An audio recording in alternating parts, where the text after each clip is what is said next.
Yeah, buddy. What's going on, guys? It's Childish. Back at it. New episode, new segment. I'm going to call this Critical Thinking with Childish.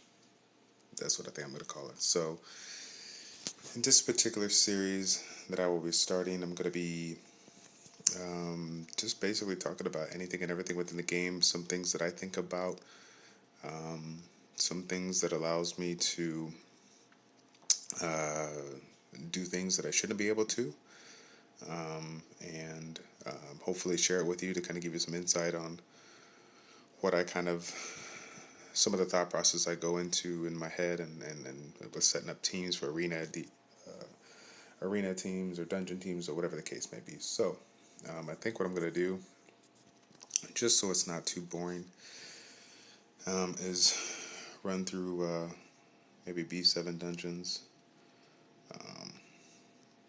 While we got this going, just gonna go down the list here, I guess, from dark, and hope I don't make myself look stupid as I go. Let's see here. What do I want? Whatever. We'll play it safe.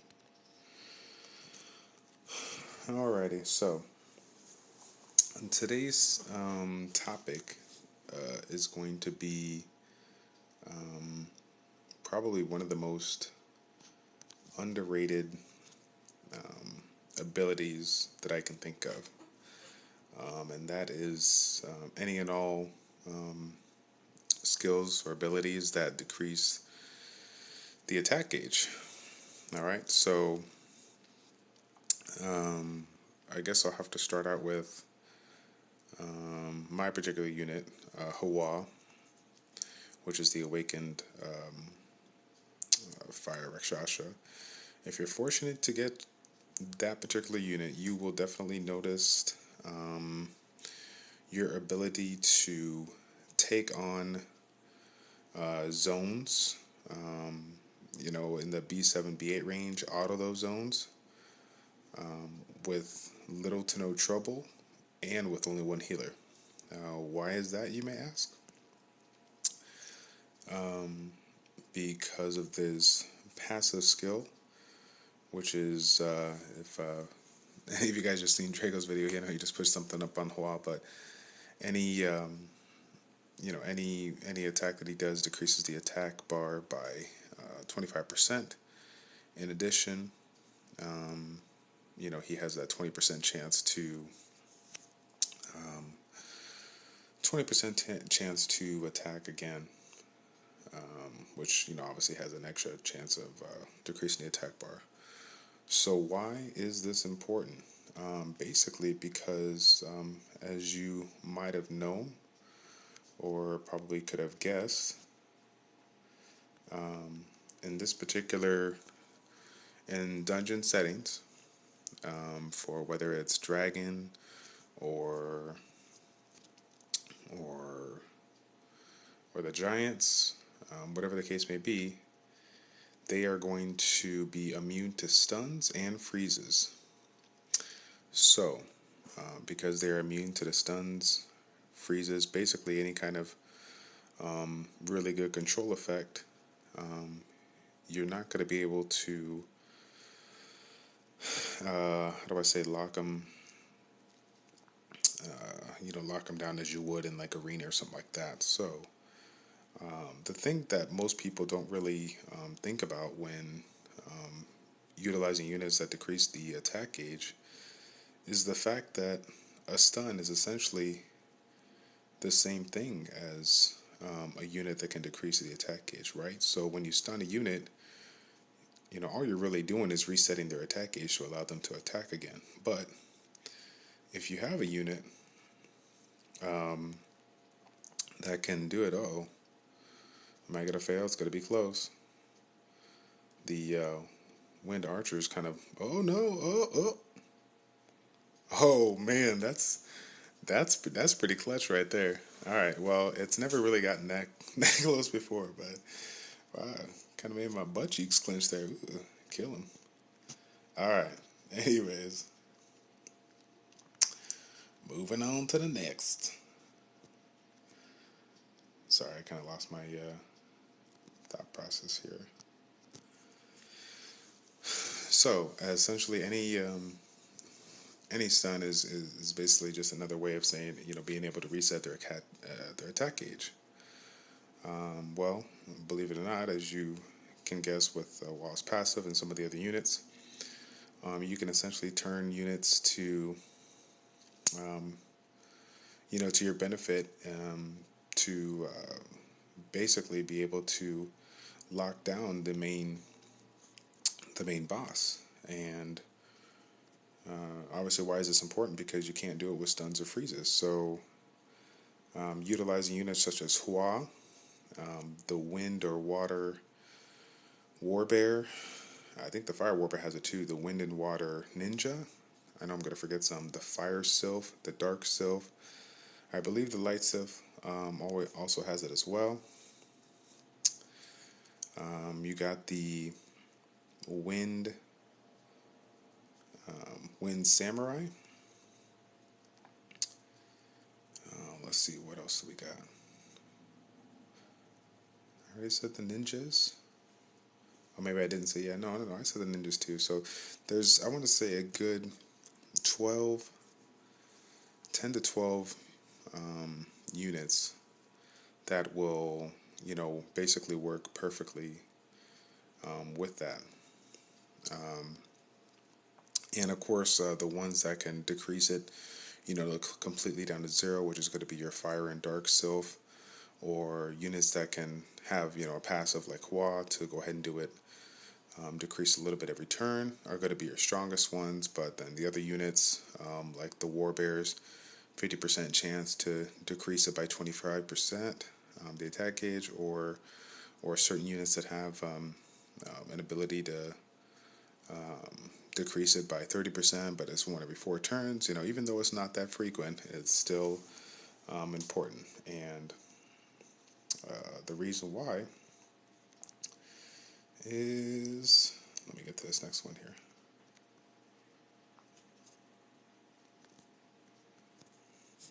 Is because,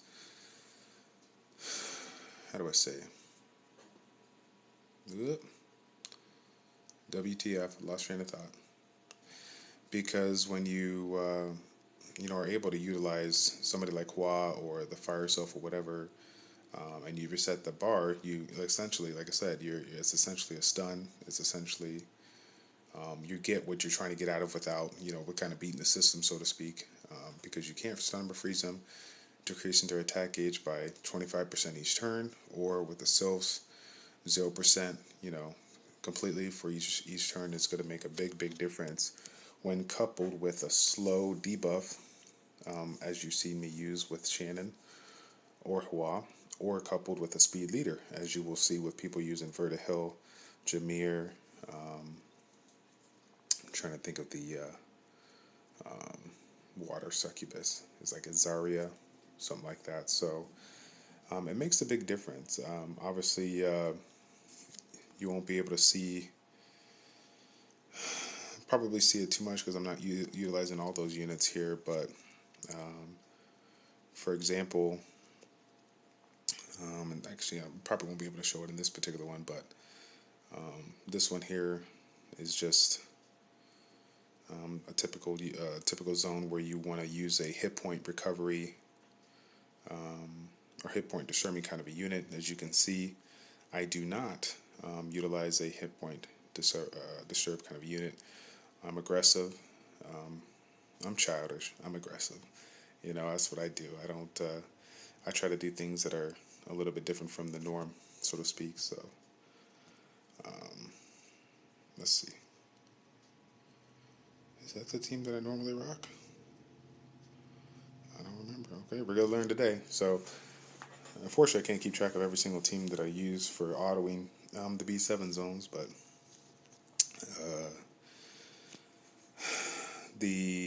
going back to the main topic, just being able to take advantage of this unit like Hua or the Fire Self if you got it, can make a big change in the goal you're trying to achieve. I have been able to especially for certain giant teams. When I didn't have my 3 water imps set, I ended up using 2 water imps plus a sylph.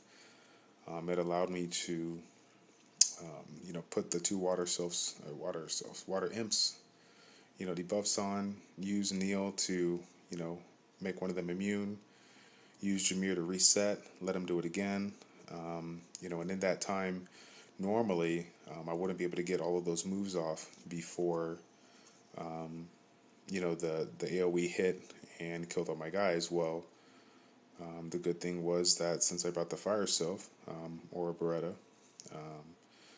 right before he attacked, I was able to decrease his attack H down to 0, allowing me to, get essentially, 3 to 5 more, turns between whatever units I needed to get the job done. So it's definitely a big help. Hopefully you guys will, consider this if you have this particular units, and give it a go. Again, so I think for all the zones, maybe one. I think I'd use 2 healers, but for the most part, because of the attack gauge decrease, I'm able to utilize a little bit more DPS and just use 1 healer, Amon, who's a beast. And because of that, I'm able to get through the zones a little bit quicker, a little bit more efficiently. Obviously, this is not a time-based event or whatever, so it's really not, there's really no rush in trying to get through it quickly. But, for Come To Us, it does, I think I did all of them, right? For Come To Us, it does have some unlimited energy events, or certain zones where, you're doing, you get double XP or double mana or whatever the case may be. Some of those that allow us, give us a specific time frame to try to get as much as we can done. Then, trying to find the most efficient team to get through it is going to be big. I mean, most people, I think a few months ago, they had an unlimited energy event that, they all wanted to do Hall of Magic zones because they knew that Hall of Giants, or the Giants Hall, Giants Keep, was not an efficient way of utilizing, their time and energy, even though it was unlimited energy because it took so long. But if you have seen, you'll see them across YouTube all over. They show different people doing giant runs in 2 minutes or less, because of the efficiency of their team, utilizing Lucian or another wind-based AoE attacker to quickly take out the crystals and just kind of move through, versus taking your time and trying to control each unit as you go. So stuff like that. But getting back to the main topic here, let's see if we can find some of these units. I think I already named them all off, but some of the big ones here are definitely going to be Hua, as far as what I got, utilizing that passive there. And then Beretta, decreasing the attack bar to 0. So I want to say the big focus here is going to be Beretta. Not because I think he's better than Hua. I actually prefer Hua over Beretta, but as you guys might have remembered, this is a particular unit that is quote-unquote considered to be the worst of the 3. However, you got it available here to make. So is this, time efficient, cost efficient, whatever? Probably not. But if you're looking for a particular unit to set up, to make your team, as strong as possible, consider, depending on what your goal is, then that might be the way to go. So give it a go, give it a try. Hopefully, oh, that's what I forgot to tell you. I think I forgot to throw in the Kung Fu Girls in there too. The Wind Kung Fu Girls also have that too. Where is she at? She's a bad bitch. There we go. So yeah, I currently have my Water Kung Fu Girl set up as a violent, I think a violent energy, or violent focus. But it's, just using her now because that's the only one I got. If I were to get another one, I would hope I get this one because this one here would be a great combination with Hua or Beretta or whoever the case may be. This is probably one of the top ones if you ruin them for violent focus. So, if you guys haven't seen regular attack, then 25% to activate her second attack, regardless if it's up. And her second attack decreases the attack gauge by 50 with a pretty high chance there, 80%. So if you got yourself a violent rune, even if you don't trigger it off the first one, you might trigger this attack again, which the second trigger will chain combo this attack and allow you to increase attack gauge again. So she can be a pretty nasty unit with violent runes there. So third skill, pretty cool. She kind of flips with the water one. My water second attack is this, and the wind's third attack is the same as the wind's second attack is the same as the water's third attack, but it's a random attack, so it's not cool. But yeah, I think that's it. So all the additional units that I already said, plus these two Kung Fu girls.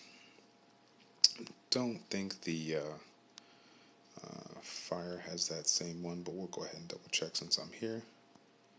Yeah, she's the same. She has the second attack, same as the water one. So the wind one's going to be the best bet there if you're trying to utilize units with a really nice chance to decrease the attack gauge. So that I think is it for now. I'm sure there's a couple units that I'm missing. If there is, you can go ahead and leave us message below, whatever, so we can add it onto the notes and kind of give everybody a heads up. But I think those were the main ones that everyone should know about and should try to strive for, especially the fire sylph if you don't have a good sylph already. Obviously, having a unit with speed-based leader skill is going to be beneficial in and of itself, but having this is definitely going to make or break some of those dungeon fights that you might be struggling for. So I think I'm going to wrap it up right there and probably make some more content a little bit later tonight. But until that next video comes out, thanks again for watching, and we'll see you next time.